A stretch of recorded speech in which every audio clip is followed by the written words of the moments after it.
Well, well, well. The time is 10:04. No, now 10:06 on the west coast of the United States. The time is now 05:06 GMT on Thursday morning. And, well, the program you are watching, quite simply, is what we like to call around here cBas After Dark. And it is MediaWatch Wednesday. This is not a show I've really been looking forward to doing because it's covering more bullshit and conspiracy theory, like nonsense. And I can't believe people need to be told that this shit is nonsense, but it is absolute nonsense, and we will prove it. We'll prove it. Here's the thing. You cannot prove anything to conspiracy nuts. I have a friend of mine, a guy who is actually, I consider a good online friend. He's a great guy, and he is, nice, and he has never sort of treated me different for any reason because I was gay or because I was in the internet or in the media or because he's actually very respectful and very cool. But one of the mistakes he did, and I think it's a mistake a lot of people make, is sort of looking for conspiracies where none exist. And one of the problems, he seems to have a conspiracy thing with 9/11. I guess some of the 9/11 will say, no camera captured it. No camera captured the plane going into the Pentagon. Therefore, it's a hoax. All right.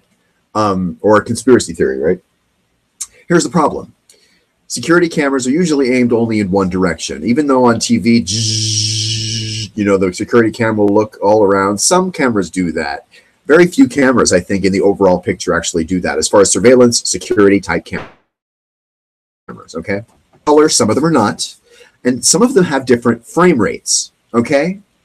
So, this is just kind of the introduction, the lead up to what I'm going to say about the topic tonight that I will cover that is new.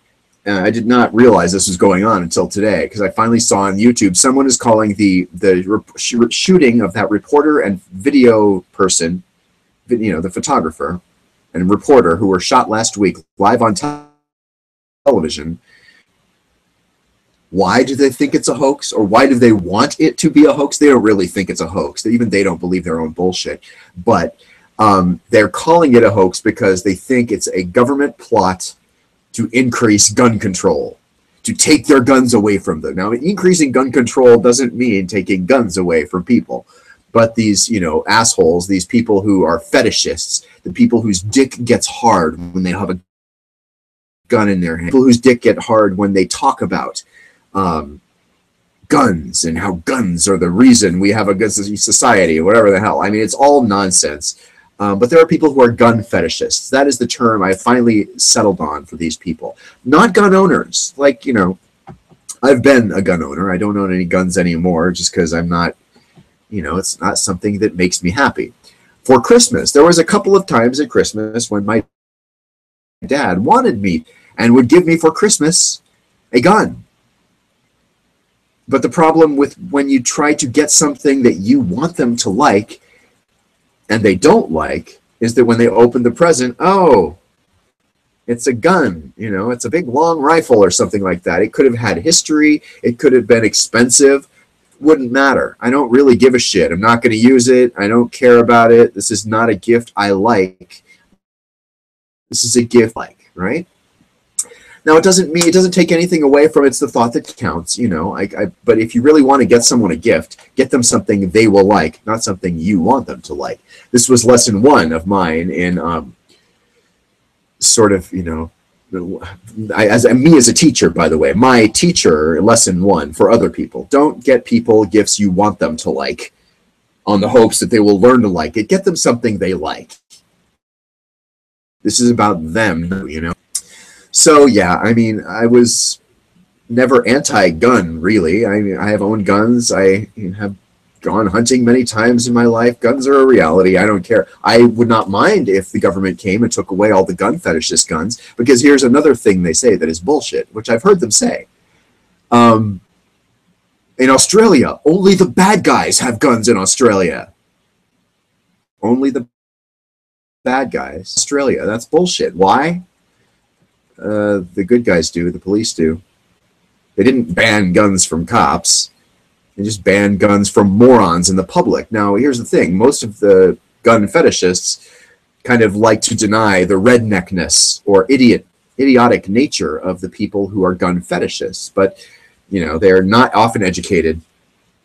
They're clinging to text that was written, you know, on, which is paper made from the skin of sheep, because the technology had not advanced, you know, or we did not have, I don't know. I mean, I don't know why. All I know is the people who get their dicks hard when they talk about and handle guns see things a particular way, and it's wrong as far as our modern day reality. I would be happy if the government came and took those people's guns away. Maybe not even regular law-abiding, regular gun owners who aren't guns. If you have a gun, I don't necessarily, you know, you go practice shooting with it, or you go hunting or something, game the fuck on. More power to you. That is kind of cool for you. I'm glad you enjoy that and you have that and you like that. If you're one of those people who gets his dick hard when he handles an AR-16 because it's fun to shoot shit and blow shit up, you're one of those people I think should be executed and, you know, exterminated from the planet. Now, if you have an AR-15 and I gun, yeah, you're going to win in that, you know, firefight. There won't be a firefight. You'll just shoot me and kill me, because that's the other thing I think about gun fetishists. They really want to shoot and kill someone. They're really dying to be able to kill a person because it makes them feel strong and big and psychologically valid and all that shit. And, you know, it's pretty pathetic. Like, it's embarrassing, in fact, that you have that sort of fetish. So, anyway, that's a long sort of tangential way to started. And I'm trying to think, because I was now explaining what the topic was. Oh, yes, 9/11 conspiracy theory. Why doesn't the camera at the Pentagon show any planes crashing? All of a sudden, there's just a fire. Well, it's because how fast does a plane crash happen? You don't know. You've never seen one. 99.9% of people have never seen a plane crash as a spectator, you know. So I'm willing to say, it's just probably safe to say that the people who are claiming this don't have an understanding of how video works. 30 frames per second, right? The funny thing is, this friend of mine even has a video streaming channel and was talking about frames per second and adjusting it, trying to increase the frames per second for a better signal. And I was trying to tell him I didn't think that would work. He kind of lacks an understanding of the frames per second. If a video camera shoots 1 frame per second, or maybe one every, sorry, someone's going live on Periscope. That's my sound effect for Periscope. Let's say it's once every second. Okay. Now, if I can wave my hand by the camera very fast. All right, actually, I meant to wave it all the way out of the camera shot. That's what I wanted to do. So I'm going to wave my hand very fast across the camera. You didn't see anything right there. Now my arm is down, right? I can show you my arm is yes. And then, and if I move it fast, now this time it caught it a couple of times, right? And if I do this a few times, you will see that only a camera with the frame rate of, say, 10 frames per second at least will probably catch me moving my arm very fast. And if the camera frame rate is slow enough, my arm will just appear to be here and then will appear to disappear, you know? I just hit my glasses. That is how an explosion can happen and not be seen by a video camera. A, is the camera pointed in the right direction? B, does it move? C, what is the frame rate? D, what is the resolution? All of these things matter, and let's face it, I think we all know the reason none of the 9/11 airplane doesn't get shown on camera crashing into the Pentagon is because it's a shitty camera aimed the wrong way. All right? I mean, it's not that simple, but it's not sexy. So the fetishists, you know, the conspiracy theorists are the ones who say, aha, it does not show up on the camera. Therefore, what does that mean?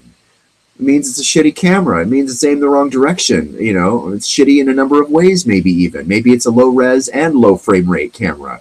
Does it show 30 frames video per second? Then we can start arguing. This camera shows 30 frames of video per second, and it didn't, you know, there's 30 frames where it's a plane going and then crashing. How fast does a plane crash happen? It depends on the speed of the aircraft, probably. It depends on what it's crashing into, probably. It depends on a million things like that. That is how a camera can not show a plane crashing into a building. It's not very sexy, so it doesn't appeal to the crazy kind of part of the brain that all of us like to have scratched. Let's face it, that's Unsolved Mysteries with Robert Stack. Sorry, my hair's driving me batshit crazy here. It's because we like mysteries. We like to no, suicide. I think not. I think it was murder. Yeah, you know. It's so incredibly rare. It's embarrassing. All right, so let's look briefly at this thing. I don't even really want to spend a lot of time on it because it's such an invalid and embarrassing and like, you know, the point of view of a shitty punch, the point of view of a very shitty person that I don't want to spend a lot of time on it. But if you type in, I don't remember the call letters, reporter, photographer, shot. Let's see, we'll come up with the call letters there, right? Virginia, okay, no, not KTRK. WDBJ, all right. WDBJ and hoax. We're going to look at here.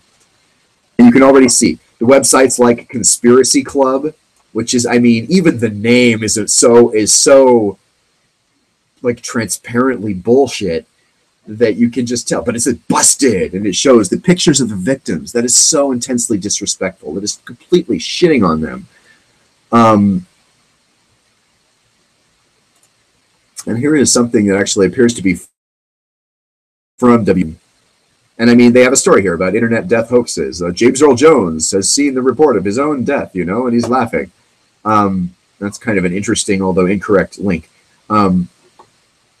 And then here's, I got to say, this is a website with sort of an equally bullshit name, although hoax theory is debunked.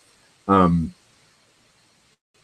mean, this is sort of the opposite side. I shouldn't really click on this either. In fact, it wants me to click accept on something, so no. Sorry, wideshut.co.uk, even though you're on my side. Yeah, why are they wrong? Why is it not a hoax? How do we know? Not giving that website anything. But then they have a YouTube video. You can see. Click here to watch the newly revised version. It is at 30x slow motion, clearly revealing fakeries. I mean, I don't want to watch a real shooting. Whatever. Casings fly out. No fire flare comes out of gun. Real recoil. All right. So what? 8x slow motion. Okay. And here is the actual official. I think they just like having the, you know, the live TV shooting without bullets. I mean, I didn't even want to shoot that much because you don't know what kind of camera this was shot with. Like, that is such, you know, bullshit. I mean, so you can't see something on a camera. This is just like in the 9/11 conspiracy theory. See, and he's explaining, the static noise was caused by my video software. Somehow the original audio in the part where the shooting are compared is gone and replaced by this static noise. Somehow my software couldn't fix the problems. This guy can't even figure out a fucking, you know, piece of video software. And then you can see these people. Please see my three-way analyses. Clearly shows fakery and trickery at work. Good job. You got the facts out there. Use some of it on a short vid. Thanks for allowing the info. The top of the fake gun is not sliding back and ejecting a cartridge. Then they go, ha, ha, ha. I had questioned the shell casings from the start. And yes, this recent shooting has awakened the sheep. Tons and tons of fake. I mean, this is really embarrassing.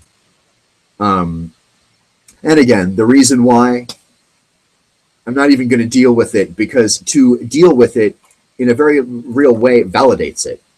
And I don't want to give these people like that kind of validation. That is such like embarrassing. Like, did you not even go to college? Did you not take a single class in, you know, critical thinking? Now, here's the thing. What they would say to that is, I taught critical thinker. I taught myself how to do logic. No, no, no, no, no. You did not. Okay, you do not teach yourself to do logic. Logic is like mathematics, okay? You don't teach yourself to do math.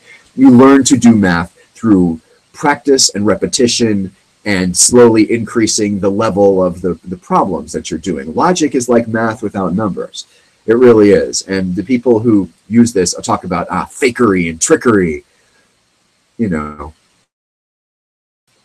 anybody, not anybody with any kind of for one thing, you know, heart, but that's not even the main thing, like to have compassion or heart. To claim something like this shows a very obvious lack of neuronal power. There's a lack of just intellect going on here. These are simple, uneducated people who have their guns and want their gun rights to never be adjusted, or, you know, because, you know, frankly, these are the gun fetishists, right? They will go to any lengths, including lying and including shitting on the memory of some very sweet, probably very good people. And, you know, what is the claim about why they're not around anymore? Why are they suddenly on? Well, you know, I guess the claim is they've gone into hiding, right? Just like the victims of the 9/11 conspiracy theorists say that the 9/11 crash victims went into hiding, right? That is why there were no remains found, and that just shits on their memory. Like, it is not just a matter of a lack of intellect or a lack of actual workable logic that can be shown on paper, critical thinking that was educated and not sort of derived from God. That's the other thing, is they think it's a God-given intellect, right? They don't have to undergo classical liberal college education, right? Because liberal college education is, you know, the work of it all sort of cycles into itself to the point where you can't even, you know, get a grip on any single claim, because it's all such embarrassing nonsense. I mean, I'd love to sit here and pound my fist and say it's bullshit. Look at what these people are doing. My God, it's an outrage. But it's, I mean, to even do that and to talk about it for 20 minutes is, you know, too much time. It is too much of my effort. It is simply enough for me to sit here and say at the end that it's not only nonsense, like it's embarrassing a level of nonsense. Like this is a humiliation for these people to have claimed this in public. And it's so transparent. Your dick gets your gun hard. Your dick gets your gun hard. Okay, let's try reversing that. Your gun gets your dick hard, you know?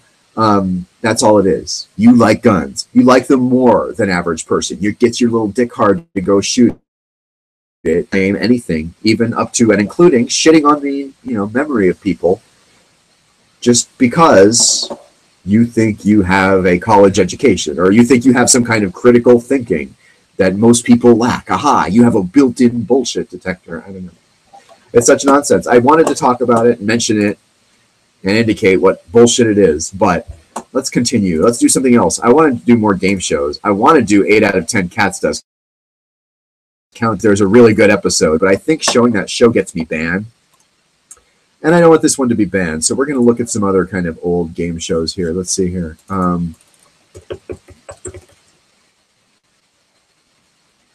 Game show. I don't want funniest answers. I don't want anything funniest. I just want, like, my subscriptions. Here we go. Let's see. Let's make a deal. Nah. Deal. I would love to play some Last Week Tonight, but that gets me fucking banned pretty fast also. Classic commercials, that's good. The unauthorized biography, Tosh.0. Let's see. I don't know. Let's see here. Unsold game show pilot. That's kind of what I really think I want to do. The Riddlers, I've watched the Riddlers before. Top Secret. Seen that one before here too. Should we look at an old classic crossword game, maybe? Cop Out. Ooh, that looks interesting as hell. Richard Dawson, Jeff Edwards. Oh my God, yes. This is the one we're watching. Cop Out. Ann Elder, what is your favorite way of terminating an affair? Let's see. I would have to say my favorite way of terminating an affair is to fire. Do you think that Ann Elder's answer was honest? Or do you think she was copping out and not telling the truth? We'll find out. And here are some of Hollywood's most exciting stars who will be helping you make up your mind. The handsome James Ferrantino. Wow. The versatile Michelle Lee. Michelle Lee. The always dashing Bill Bixby. The vivacious Lois Nettleton. The zany Larry Hobbit. Zany? The exciting Della Reese. And the witty Richard Dawson.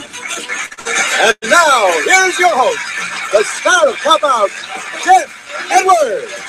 Wow, Jeff Edwards has been a game show host for many, many moons also. Thank you, and welcome to Cop Out. You've met He used to host a show I really like called Treasure Hunt, which I think I've even seen a clip of on this show before. Pretty guests, and we're going to find out whether our celebrities think Ann Elder was being honest or copping out right after this short message.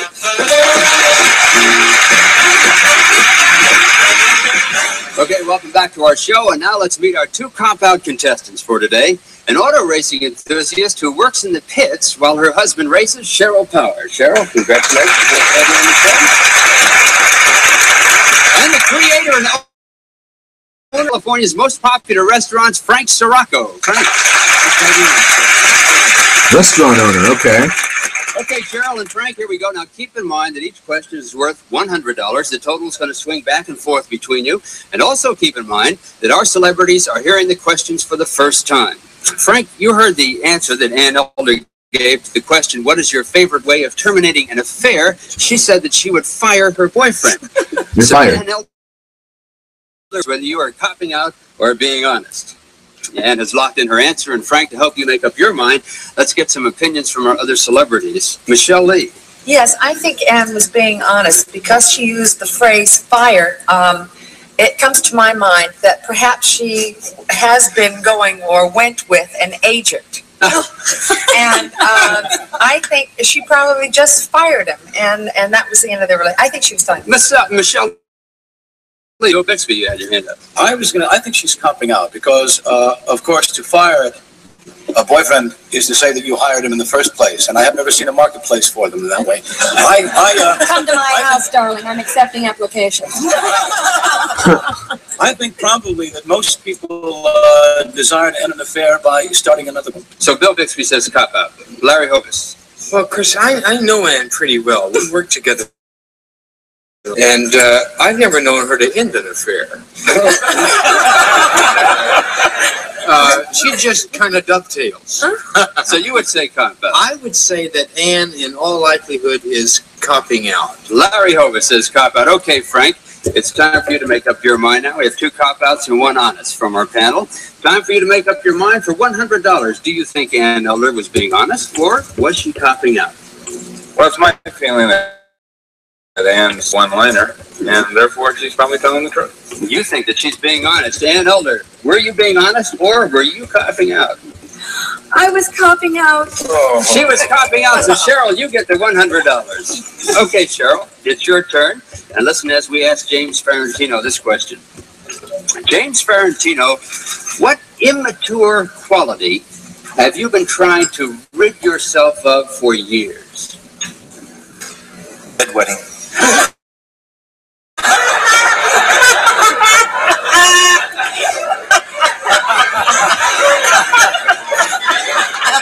Okay, Since you don't really buy that, do you?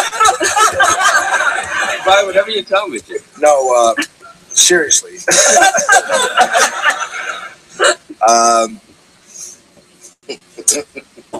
I have a childish temperament. I scream a lot. Mm-hmm. I find that to be very immature quality about myself. James, You get me, Jeff? I get you, yes. That was funny. James Ferrantino says the immature quality he's been trying to rid himself of, Cheryl, is that he has a temper. Would you lock in, please, Jim, with your being honest or copping out? And Cheryl, listen now, some of our celebrities help you with your opinion here. Go ahead, Richard Dawson. I've known James quite a long time, and his first answer happened to be correct. If you look in the Guinness Book of Records, he has the first waterbed on record. I've also known him, and I must say, I think that he's being honest. He does have a tantrum every now and again. Richard Dawson says he's being honest. Della Reese. I think he's being honest, too. He impresses me as a man that when he doesn't really get all of his way, he's very disturbed, and he probably would holler and scream, and I think he knows that he does that, and he's honest about it. Della Reese says he's being honest. Bill Bixby. No, I think he's copping out. I've watched too many of Jim's performances, and he always has immeasurable control, especially under the most trying Not in bad he doesn't, Bill. Bill Bixby said he's copying out. And Cheryl, it's your turn now. We have 2 honest and 1 cop-out from our panel. Of course, you have to make up your own mind for $200. What do you think? Was James Farentino being honest, or was he copying out? Oh, he just couldn't have a temper. Well, that means he wets the bed. I think he was copying out. You think he was copying out. James Farentino, were you being honest, or were you copying out? I was being honest. I was being honest. Stop for a minute. Okay, Michelle Lee. What? Frank, listen, as we ask Michelle Lee this question.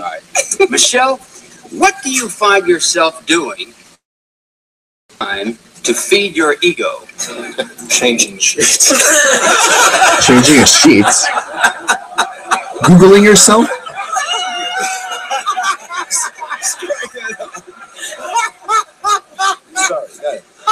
Who's howling like that? Who's laughing so hard? What do I do all the time to feed my ego? He asked you first. Well, what I butt into my husband's business. I usually read his scripts, tell him what I think of them, tell him what he should tell his producers and directors.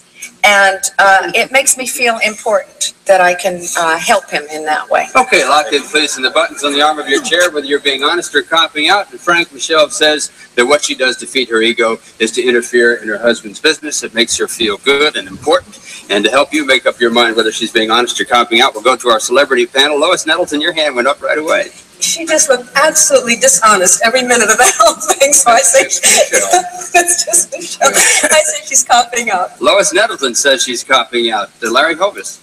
Well, I don't know. I kind of feel she's telling the truth. I think that she does probably kind of get into Jim's affairs and business. I know every time we've done anything together, she's always been along. Every show, everything. You can't go anywhere without her. Larry Hovis says she's being honest. Della Reese. I think she's copying out because we've just established about his temper, and I don't think she'd go in and bug him with things like that. Okay, Della Reese says that she's copying out. So we have 2 cop-outs and 1 honest, Frank. And now for $300, what do you think? Was she copying out or was she being honest? Well, I don't think in a lady who marries any more ego food, so she's got to be copying out. From one Italian to another, let's find out. Michelle Lee, were you being honest or were you copying out? I was being honest. She was being honest. Too bad. Okay, I have a comment. I would like to interrupt here, first of all, and just re-establish that we are watching Cop Out, an unsold game show pilot from '72, 3 years before my birth. This is actually a really good one.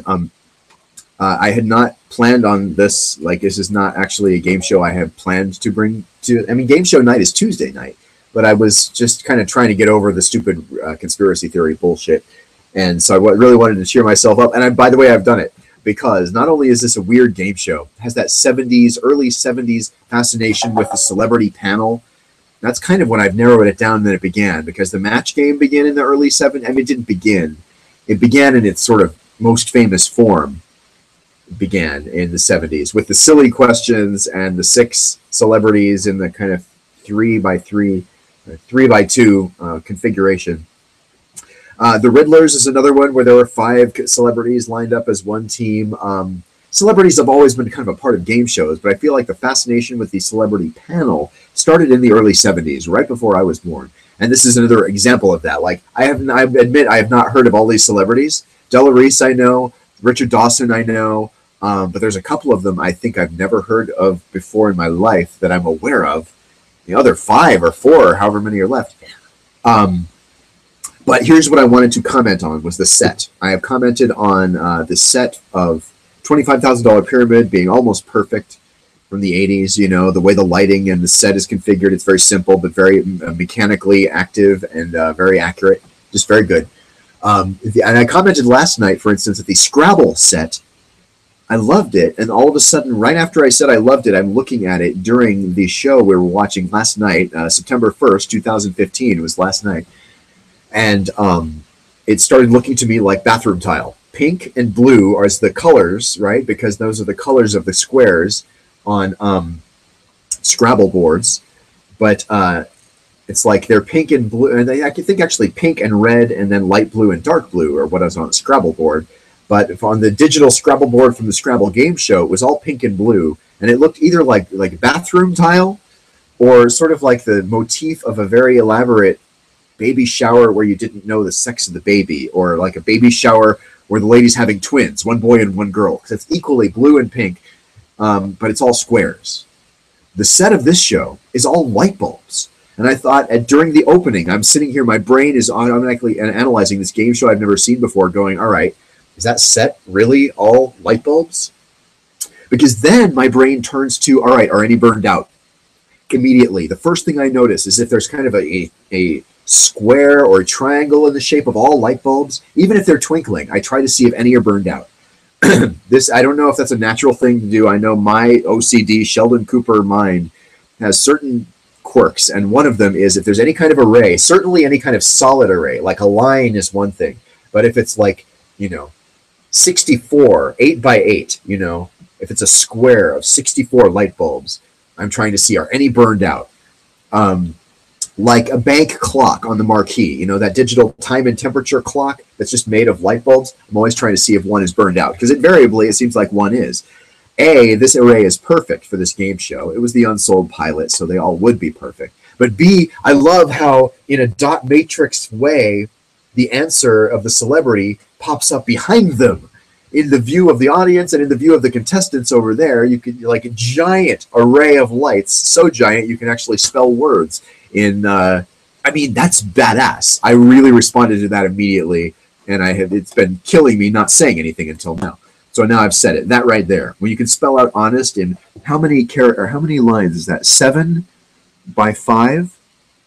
It looks like each letter is a 7 by 5 rectangle of light bulbs, and they kind of dim the light bulbs around them or turn them off so it lights up and says honest. But I see no burned out light bulbs. Some of them are not aligned perfectly. I mean, this is the stuff my brain looks at, right? Over here on the left, about 5 rows up from the bottom, I can see kind of a misalignment. The line of light bulbs there is not exactly perfect.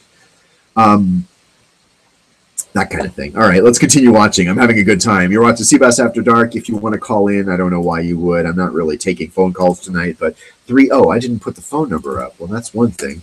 Let me go ahead and share with you the telephone number in the 310 area code, 776-5869. Once again, that phone number, 310-776-COONS. If you would like, you can always respond to me on Twitter as well. At Sebastian Kuntz is the name you will need to write to, and I will write it without capital letters on the screen here, just because I always do that. Although I'm going to be switching the screen away, so I don't know why I'm bothering with on-screen graphics when we're about to continue watching the 1972 unsolved pilot of Cop Out, but there you have it. Back to the show here. Frank, and now Cheryl, you have 300. Cheryl has 300. I don't get the scoring. Like, notice these are not lights. These numbers are flip-around numbers. On white on black, which is fine. I don't really object to that, but I don't really understand the scoring of stealing the money back and forth. We want to know how you reinforce your masculinity, and we're going to find out how you reinforce your masculinity. We'll be right back.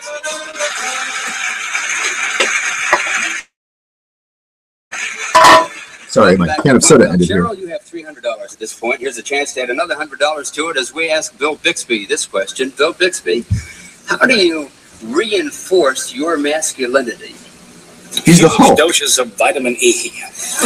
That was a funny joke. I said the Hulk, and then I realized 1972. I don't think he was the Hulk yet. No. Right? As a matter of fact, I was before I got married for a long time, and ladies are very good for my ego, so I'm still a huge flirt. All right, lock in, please, whether you're being honest or copying out. Bill Bixby says he reinforces his masculinity, Cheryl, by being a flirt. Now, our panelists will help you make up your mind whether he's being honest or copying out. Larry Hopus. I think he's being honest. I got to tell you, we share a dressing room.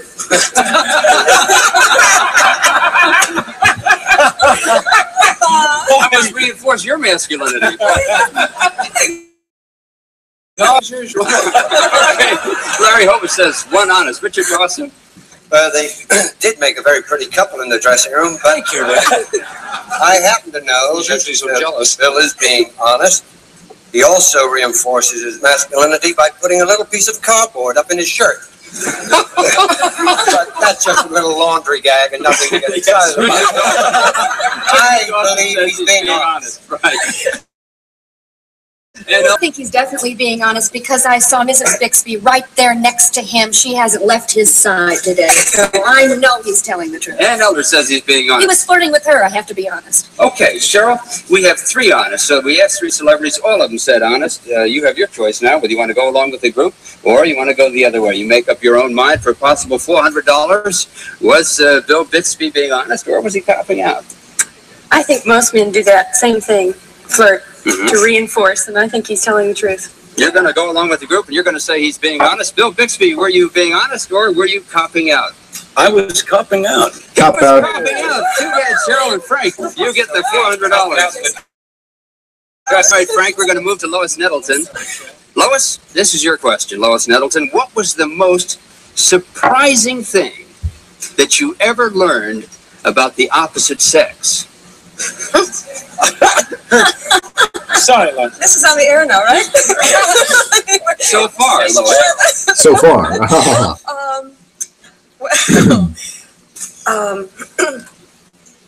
Besides that, Just let it all must hang be out. something surprising. Let's rephrase the question. Do you know anything about the opposite sex? Okay. I sometimes wonder. Okay, Lois, the most surprising thing. I think the most about the opposite sex that I've learned is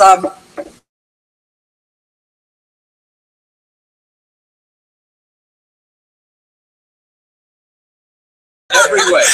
All right, would you please lock in whether you're being honest or copping out? Lois Nettleton says the most surprising thing, Frank, she ever learned about the opposite sex. That would be surprising if it was true. I don't think it's... Every way.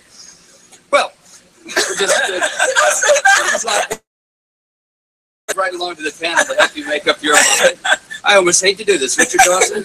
I believe Lois was copping out, although we do have the same dressmaker. She's a very pretty lady, and she knows much, much more than she's told us. I think she was copping out. Richard Dawson says she was copping out. Yeah, I don't know Delarice. if I think she was copping out, or I hope she was copping out. But I don't think that was the most surprising thing. I think the thing was so surprising she didn't want to tell what it. Delarice says she's copping out. my answer. I think she was being honest. I think what she was trying to say, if I may, is that the opposite sex has to have a certain amount of femininity in them in order to be able to understand the opposite sex. So I think she's being honest. All right, James Farentino says honest. And Frank, you've heard our panel. We have 2 cop-outs and 1 honest. Time for you to make up your own mind.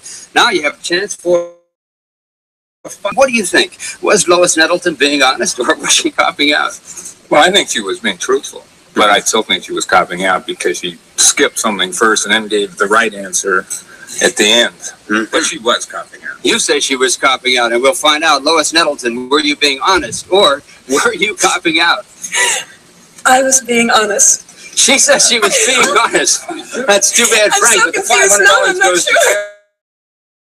Something to show you.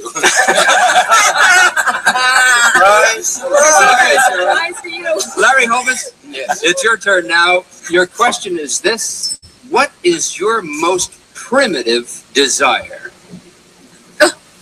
Back to Lois again. My most primitive desire, in terms of just a gut instinct, is that what you mean? Whichever way you want, is to be an absolutely incredibly unstoppable pro halfback.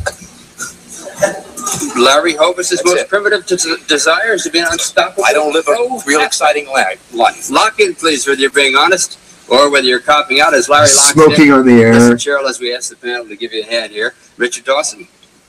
I worked with him on Hogan's for 6 years. I know he's being dishonest. His secret primitive desire is to break down a motel door and catch Dumbo and Bambi in a provocative position. That's a cop out.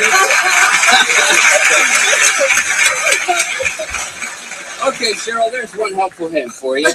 it's time for you to make up your own mind. You have $500. You can add to it and make it $600. What do you think? Was he being honest or was he copying out? He just looked like he was copying out. Just from his looks, you think he was copying out? Well, we'll find out. Larry Hovis, were you being honest or were you copying out? I was being honest. He was being honest. You lose the $500. $600 now for Frank. And Della Reese, we want you to sing a song describing your biggest hang-up. Here's Johnny Jacobs to tell our special contestants about some special gifts that we have for them. Welcome back to Cop Out. Frank, you have the $600 now, and it's your turn, so let's see how Della Reese handles this question. Della, sit up straight, clear your throat. Yes, sir. And now, sing a song, Della, describing your biggest hang-up. I'm as restless as a willow in a windstorm. I'm as jumpy as a puppet on a string. All right. She's amazing. I mean, I'm always fascinated whenever, like, not to spend any time on this really, but like whenever any musician does his thing on camera and it's a musician who I sort of am favorable to. And I mean, I guess the thing about it is today we have auto-tune, you know. I don't really trust that anybody singing into any amplified system is necessarily doing it right because we have auto-tune now on the mobile systems. In other words, you can auto-tune live in a concert setting. If you're Britney Spears or something like that, you can pay for the computers. If you have a bad note, you know, you're able to be a shitty singer and still be a singer celebrity in this day and age. In the day and age of Della Reese, you either had to be able to do it or you couldn't do it. And it was just glaringly clear one way or the other. You were either, you know, talented or not. And when I look at when Della Reese sings like that, sort of I get the feeling I get when I watch an interview with one of the people, the actors who does The Simpsons, and they bust into the voice. All of a sudden they're doing their thing, right? Is it Nancy Cartwright who does Bart Simpson? I think so. I saw her, I was like on CNN. Like she was a satellite interview. She wasn't even in the room with Larry King. I think, no, maybe she was. It's not important. Either way, she looks at the camera and, you know, one of the callers says, oh, I'd like to say hi to Nancy Cartwright. I think she's really great. And I think Bart Simpson's a really funny voice. And she just looks straight at the camera and goes, hey, what's happening, man? You know, in the Bart Simpson voice, the one and only real, true Bart Simpson voice. I was struck by that moment in my lifetime, 20 years ago or whatever it was.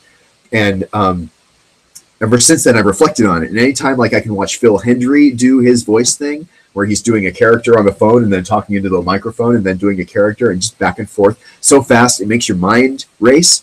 I feel very sort of excited. I very much am made happy by that. And when Della Reese sang just now, the same thing kind of happened. I'm like, she's just singing and it's not a thing at all. She's able to sing spontaneously and not suck in the slightest.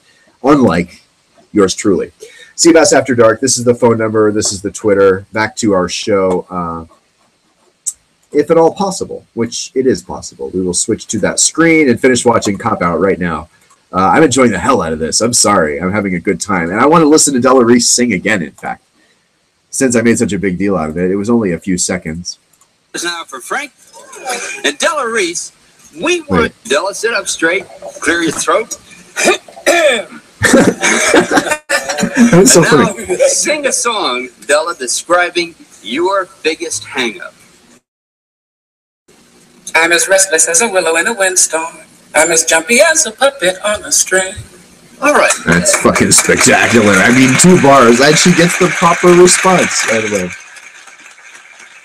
Della Reese, lock in now, please, whether you're being honest or copping out. And Frank, you heard Della's answer. Her biggest hang-up is that she's restless. Is she restless now, or not? With that in mind, I don't think so. I think she's probably chill.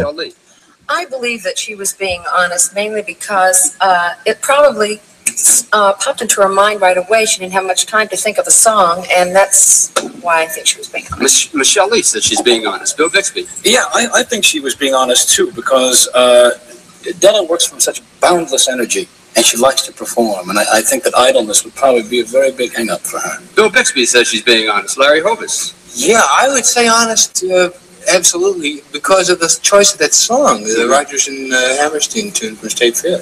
It just, you don't hear that song that to come up, that's got to be a song that's in your lifestyle. Larry Ovitz says honest. One more. Larry Yes, Ovitz. it's almost like what Bill said, but because she has such seeming calm on the surface, you just know that there's all that hanging around inside.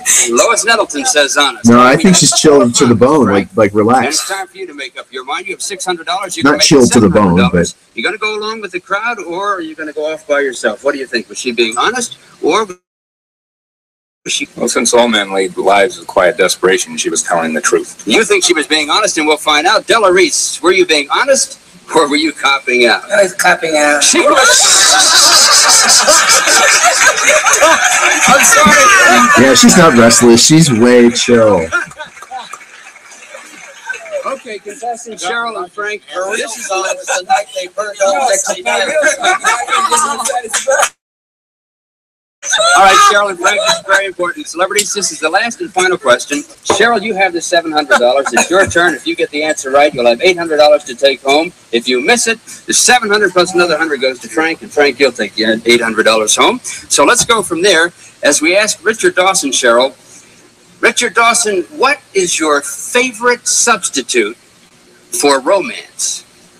That's it.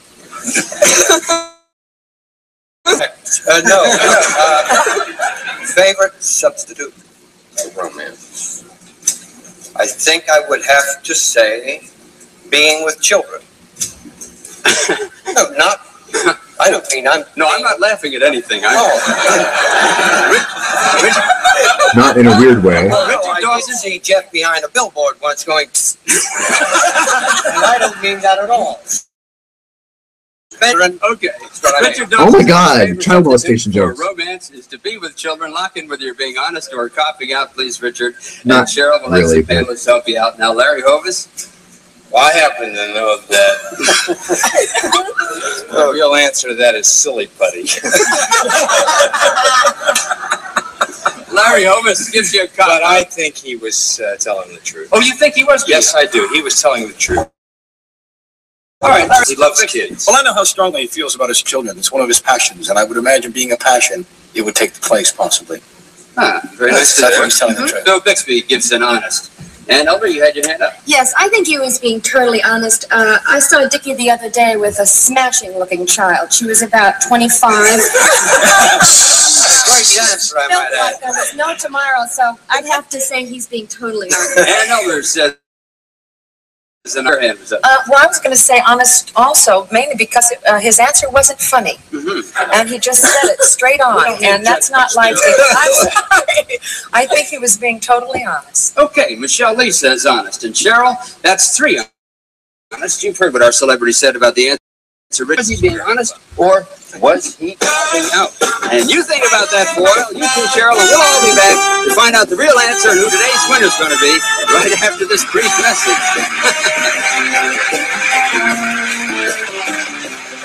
Okay, welcome back. And Cheryl, it's up to you now. Richard Dawson's question was, what is your favorite substitute for romance? He said he'd like to spend time with children. And now it's time for you to make up $700. If you get it right, it's $800, and you'll be our champion. If you miss it, the $800 goes over to Frank. So, what do you think? Was he being honest, or was he copping out? Please be honest.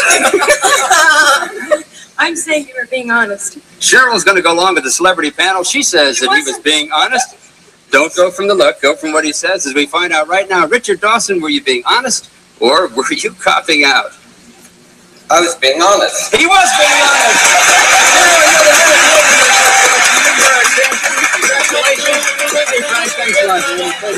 Really appreciate you being here. Okay, a little bit of observation here. That desk there behind is bugging the shit out of me. I wish they did not have this. I wish they were either sitting like the celebrities are sitting, or like we're standing at podiums. The seated thing really looks weird to me. That's the end of the show? You just win by the end? Okay. Oh, man. And like I say, I really love that set with all light bulbs. They seem really, really very perfectly constructed. Very good. Chuck Barris production.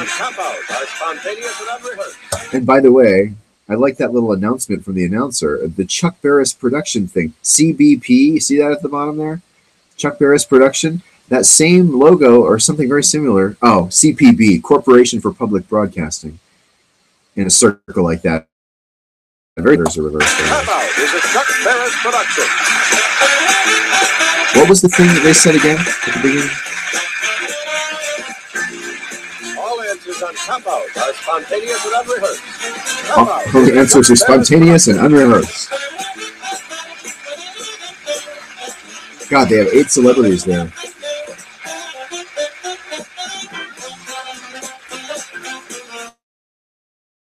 So you can tell this is just the unsold pilot because there's no credits to speak of. It's just how weird, right? I want to keep going. Family Feud, The Family Game with Bob Barker, Second Guessers, Unsold Game Show.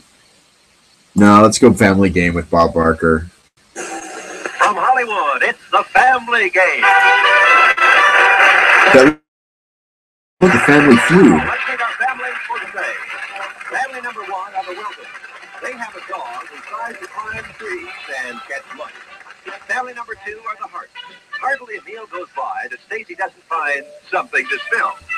Family number 3 are the Getzes. The last time Dad was on television, he won the jackpot, and the show went off the air the following week. Okay, that was really funny. A.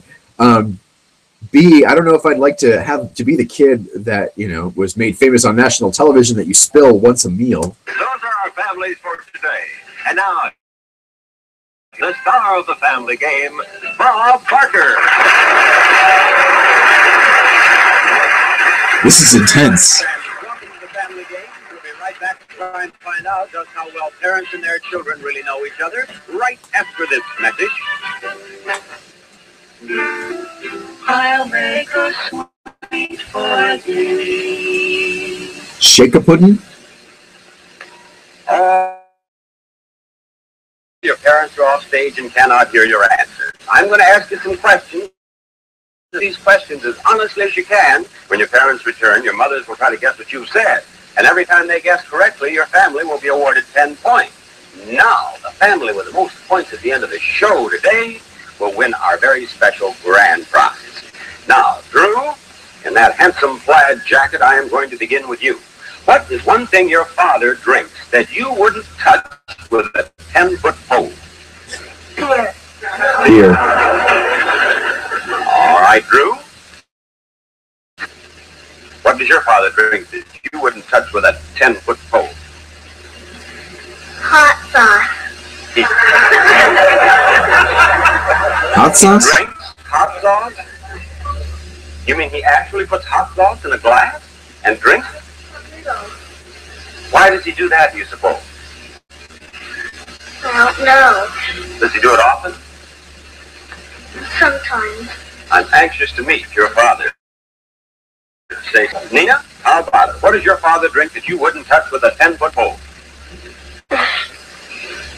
I would take the same thing as him. Beer. Beer. All right, Nina. Now, question number 2 is, what color hair would your father like your mother to have? Stacy?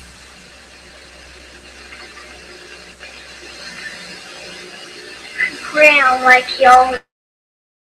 Has her hair always been brown? Mm-hmm. All right. And Nina, what color hair would your father like your mother to have? Black. Has her hair always been black? Is it black? Yeah. Has it always been black? Yeah. Uh-huh. Drew, how about it? What color? What? Blonde. You don't have to lean so far into the microphone, Drew. We'll be able to hear you. And is your mother's hair blonde, Drew? Yes. Has it always been blonde? Yeah. Uh-huh. All right, question number 3. When it comes to kissing, does your mother wish your father would kiss her more or kiss her less? Nina? Kiss her more. Why do you say that? Because they always kiss in front of me. Do they kiss in front of you? But you think your mother would like to have him kiss? Yeah. All right. How about you, Drew? Do you think your mother would like to have your father kiss her more or kiss her less? Kiss her less. Why do you say less, Drew? They always. What? They always. Yes. They what? They always. They always kiss. They always kiss? Well, doesn't it seem to make your mother happy? No. It doesn't?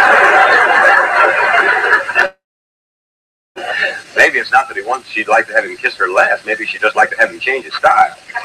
Stacy, when it comes to kissing, does your mother wish your father would kiss her more or kiss her less? More. And why do you say more, Stacy? Because every time he kisses her less, she doesn't let him kiss her for 2 days. Awesome. That's what we were waiting for. Question went over like a lead balloon. Like that wasn't very interesting. This is the third question, I guess. Now, I was thinking it went over badly, and Have there been times that your mother's refused to let your father kiss her for that 2 was days? good. Yes. What'd your father say about that? He said, come on. Come on. And after 2 days of waiting, she finally did, huh? Mm-hmm. All right. It's never gone on longer than 2 days.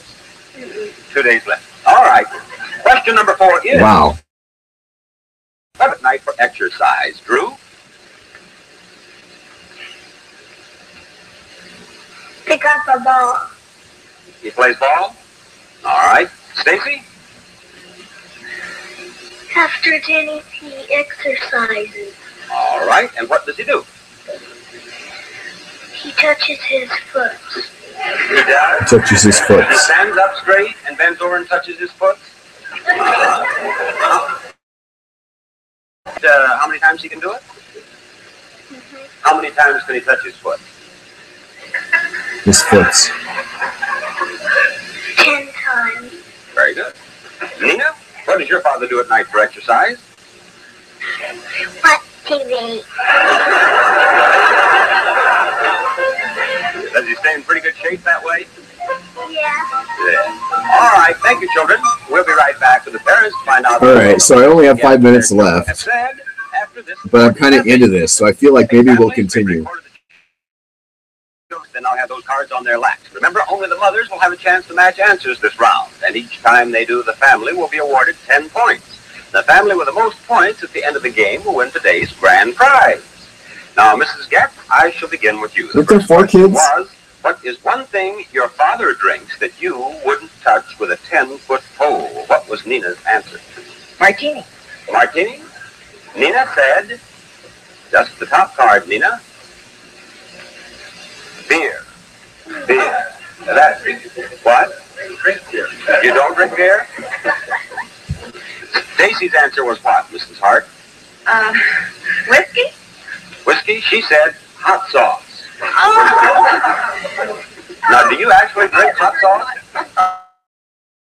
Oh, never do. You never do. Nina and Stacy have been watching somebody, but not Father. All right, Mrs. Welton, what did Drew tell us? Oh, dear. Martinis, I have to say, because Drew doesn't like olives at all. And Drew, just hold up your top card. Beer was his answer. Now, the second question was, what color would your father like, or what color hair would your father like your mother to have? And Mrs. Hart, what do you believe Stacy said to that one? Blonde. And Stacy said, brown. Oh. Jesus. Yes. You'll have to do something about that. Mrs. Welton, what did Drew say? I think Drew would say blonde here, because I do have blonde hair. And Drew said blonde, and you have the first 10 points of the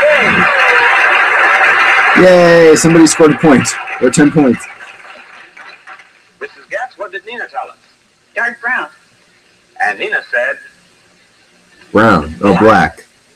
was her answer. I beg your pardon? She's colorblind. She's colorblind? Just for you. Question number 3 was, when it comes to kissing, does your mother wish your father would kiss her less or kiss her more? And Mrs. Welton, what did Drew say to that? Oh, dear. I think Drew would probably say, kiss me less. And Drew said, kiss her less. You're right again.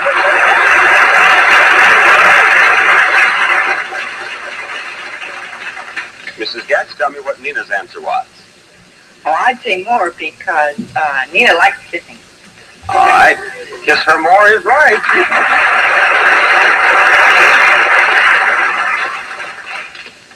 And Mrs. Hart. I hope she'd say more. Kiss her more, right. You say that like a lady who wants more kissing, Mrs. Hart. Very lovely. Yes. The fourth question was, what does your father do at night for exercise? And Mrs. guessed what was Nina's answer. Swim. Swim? She said, watches television. And Mrs. Hart? Well, she might have said, move along. And she said, he touches his foot. And do you, Mr. Hart, bend over and touch your foot? I'd probably do unconsciously. And reaches and touches his foot unconsciously? I think Drew would probably say that he takes our collie around for about a mile walk every night for his exercise. And Drew said, he picks up a ball. And the Weltons lead with 20 points at this stage. We'll be right back with the old. All right, so this is a lot of this is going over kind of like a lead balloon, if you will. In other words, I don't know. I can sort of see why as an unsold pilot, the reactions are not necessarily as funny as often as you'd think. For my taste, I watch a lot of game shows. I mean, I have a fair, I think, assessment of this. All right. Well, do we want to continue? I feel like I'm kind of bored with that. I feel like I want to do some. I feel like I do want to keep going. I don't just want to wrap up the show because it's been over an hour now. But let's see here. No more family game. I wanted to see maybe Scrabble or Down to the Wire moment number 8. Here we go. Let's see if they get this one. We were doing this last night. No, I dig this. Repeat the instructions to your partner here. Please do not use your hands. Are we ready backstage? I hear a lot of moving around. That usually means we're not ready. Everybody's ready. Okay. Let me just as a side note. How many people are back there, Dave? 3 people work this thing here. There are a lot of people. It takes 3 people to work that thing. Or what? There are 3 guys up there. It's a miracle of coordination, but usually when my ear tells me they're... Yeah. I know, really, it's a lovely thing about the show. Everybody's right on the mark, but when I hear moving around, that usually means they have a little bit to go. But they're set, you get ready to go, and we'll win $10,000. Here is your first subject. Go. A football, a soccer ball. Types of sports, things covered with leather. Things you catch. A football, a soccer ball. Things you kick. Yes. There. Took him a long time for that. Things a waiter would say. Yes. Things a And that one is really fast. That usually is fast. A polka dot dress. Things with spots. Yes. Joseph, Joe, Jane, Jules. Names that start with J. Yes. Easy. A hook. Your zipper. A hook. Things that close things. Things that fasten Yes. things. Wow. A newly paved road. A newly Things paved with road. tar. Yes. Why is this a down to the wire moment? Is there something about it? Oh, I know what it was. They're going to take it away from her. I think I know what's going to happen. And I don't remember seeing this before. I just had a sense when she said polka dot dress that the clue was something with spots. And I don't think you can say dot and spot. Like, You're hyperventilating. You're going to pass out on me here. I don't know. Left over. No, but I guess it was a good win. Okay, but there's two bonus rounds in this. That's what. You're out Okay. of breath. Yes, a little. No, I'm okay. You're also rich. Have you ever won at the horse races or a lottery or a raffle ticket? I've never won anything. This is it. Okay, blah, blah, blah. I want to see the second one. I want to see the down to the wire moment. That's what I watched this. That's what I paid my money for here.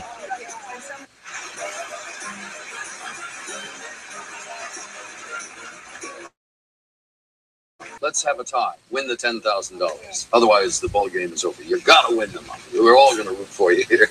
We want this to happen in the worst way. All right, I'll get out of the way. You concentrate. Please don't use your hands and give only a list. Give only a list. Ladies, here comes your first subject. Go. Teddy. It's a beer. Grizzly. Yeah. Beers. Bronson. Chaplin. Bronson. Charlie's. Yes. Charlie's. The red. The black. Where the ball. The wheel. The little ball. The spinning wheel. Things on blackjack. 0, 0. The little black square. The wheel. Roulette. A milkshake. Cakes. Cake batter. These are blended. Cake batter. Mixed. Yes. There. That was a good clue. A cut. You're a tailor.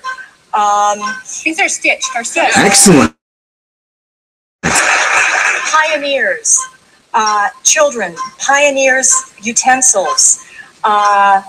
Whoa. Pioneers, utensils, little children,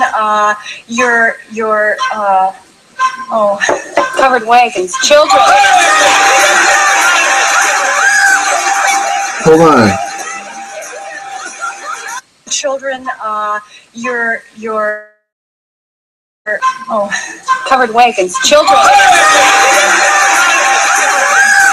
Fucking covered wagons.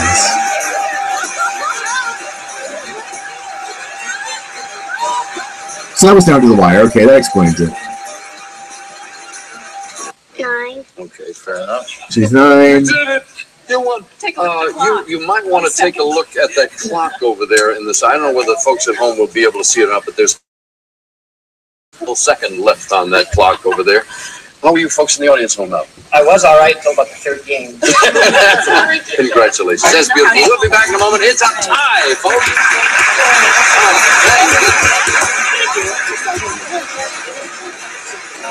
All right. I need more of this now. You make the call. All right. I don't want the regular pyramid game. I want the bonus round. A win. You make the call. All right. 100,000? Going for $10,000. No, they're going for 10,000. Okay. I don't think you realize you just won $5,000 in bonus money. That's very nice. Congratulations. Now, okay. Oops. Put your thoughts together. Lots of eye contact. Listen carefully. For $10,000, here's your first subject. Go. UCLA, USC. Universities. California. I stand in. Okay, I'm already say USC and UCLA. Like those, that actually abbreviates. Front of the class, and I'm going to write it on the blackboard, and I want you to copy down everything I say. Mississippi, Alabama, Florida, Southern Georgia. states. Good. Your pet dog, your pet cat, your cows, Things on your little baby, your kids, your husband, yourself, your bumpers. Chrome. Chrome. Wow. A stage, a dais. Okay, if you were watching this show last night or have seen the show before, you may have seen me do these. They use this category for several times. Because I remember yesterday, it was a woman giving clues, and she said a train and like an elected official. Things you perform from, stand on. A political party. Things that have a platform. Dog, your pet cat. Things you pet, take care of, feed.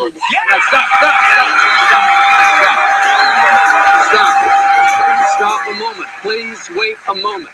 There may be a question on one of the answers. I will please clarify that after the commercial. We'll be back. Oh, no. Oh, my gosh. Okay, with one of the answers? I really don't know. Unless it was UCLA, which is abbreviation. Before we go any further, let me clarify what happened there and why I was alarmed.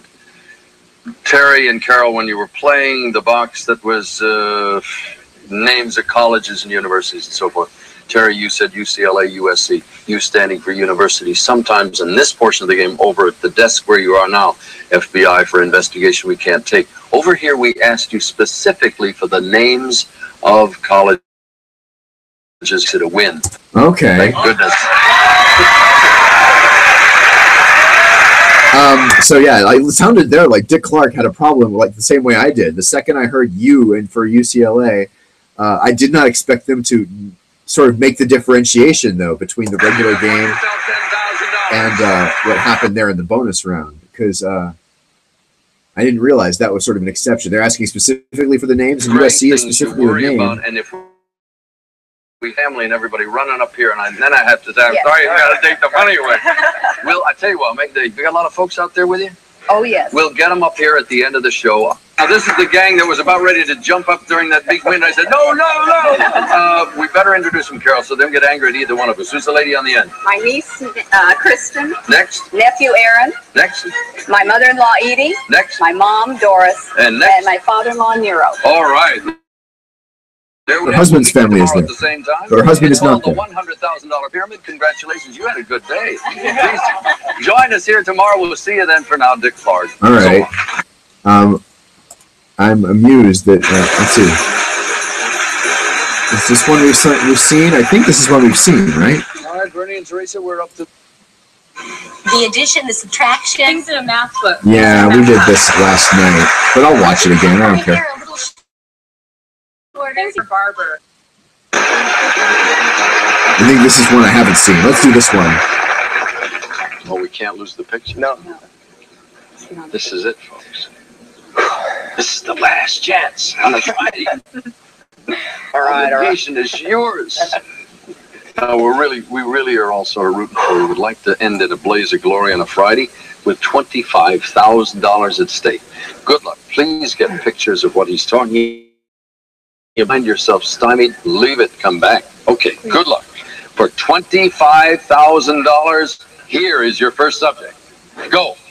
Black, red, blue, brown. I feel like we did see this yesterday. I'm the best. I'm the greatest. Yeah, we did. I'm like a butterfly. Yes. Spray, mousse, a comb. Things you put in your hair. Puppets, teddy bear, train. Children's toys. Okay. What's the issue? I forgot. Things you tie. Your fingers. Things you snap. Dice. Things you cross. A calculator. Your fingers. Digits. A calculator. Things with digits. In your mind. Oh, where you at? Where you count. And your mind. That's what it was. He said, "and your mind." I think he misspoke. I think he meant to say "in your mind," but because he said "in," there's clearly a D sound there, a D at the end. So they assume he's saying "and your mind," and your mind is okay. A computer and your mind is a place where you count. Two places where you count. I don't know. They explain it. I don't really want to watch that again. If you want to see that, you can see the explanation in the show from September 1st. I don't know how to not pick the ones we did yesterday, because we did a whole mess of these yesterday, and we started off here with a couple that I had not seen. Maybe here. Okay. Bonus round. A win, you make the call. Well, it doesn't look like I've watched this one, so this should be fresh.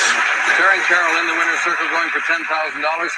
In all of that craziness running around, I don't think you realize you just won $5,000. Wait a minute, we did just watch this. Money. That's very nice. Congratulations. Now, You just saw her. what's your thought? Okay. Maybe that's all there are. Is that really, have we exhausted all of them? After playing the round successfully. I think that's the one we just watched. Wow.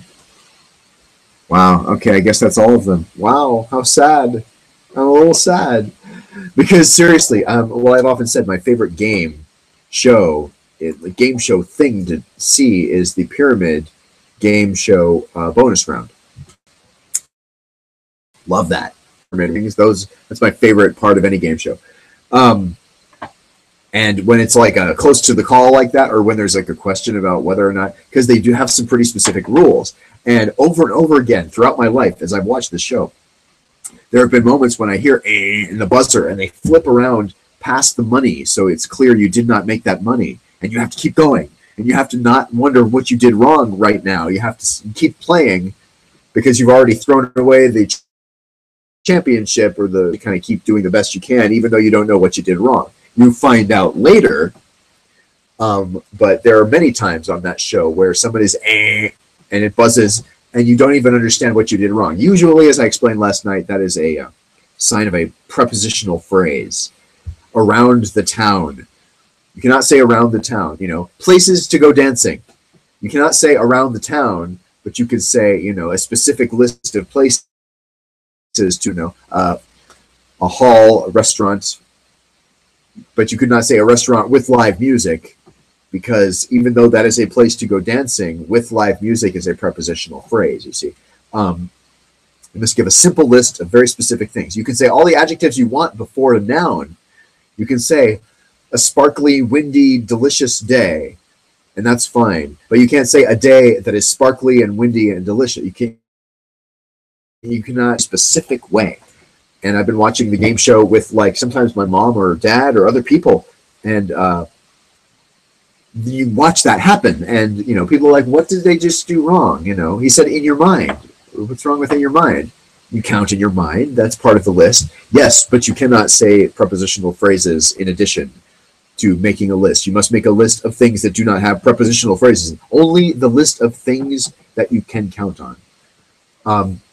The example, I think my dad once asked me as a kid, and he was kind of irritated by my answer because I was like, I had already figured it out by then, and I probably was not necessarily the most polite in answering the question, but he was like, the category was things that are wrong. Things that are wrong. Dad was playing the regular game that gets you to the bonus round, and what he said was, why can't you just say not right, but, because you can do that. If the answer is pepper, you can say not salt but pepper in the regular game, and that's a good way to get them to say the answer, right? And you have 7 of those to get through in 30 seconds, but you can't use those rules in the bonus round. It's a different game, and you cannot say not right but wrong to get. So let's give a list of things that are wrong, like cheated upon taxes is something that is wrong. Bad answers, things that are wrong. You can say bad answers, but you cannot say not right but. That is not a thing that is wrong. I think that's what I said to my dad that pissed him off. It is not a thing that is wrong. That's a way to get somebody to say wrong, which is the other game, but you need to play the bonus round. I think I was probably as diplomatic as I could have been. All right, I'm out of those to play. Battery's low. I'm going to sign off even though it's an off time. I usually like to try to sign off on either the 60 or 90-minute mark, but fuck it. I've had a good time. We had some good stuff, and I will wrap things up now, maybe 15 or 20 minutes later than usual. So we still got some bonus time in. Tomorrow's Anything Can Happen Thursday. What's going to happen? Even I don't know.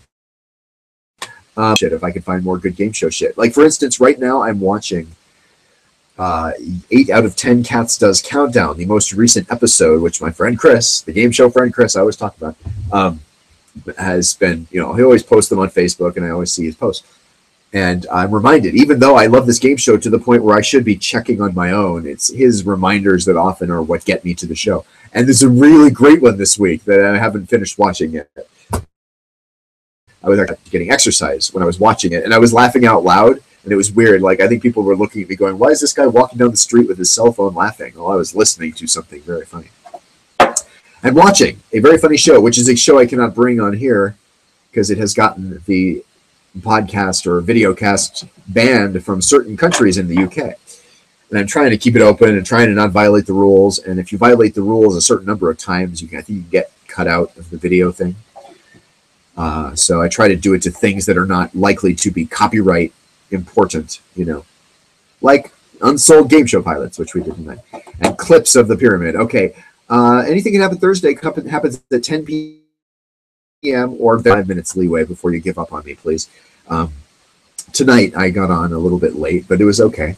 And last night also. And when I teach right up until the beginning of the show, it's hard to kind of get out of class mode, get the computer and all the equipment set up in the studio, crank on all the lights, and then start doing the show. Sometimes it's a little difficult. I should probably consider doing the show at a different time. But for now, I assume the people watching late don't care, or watching on tape, right? Watching the recording. People watching live are probably less likely to tune in if I'm not on time every night, but I'm just trying my hardest, All right, my friends, make it a great Wednesday night, Thursday morning, and Thursday. We will see you Thursday night / Friday morning, right here. cBasAfterDark.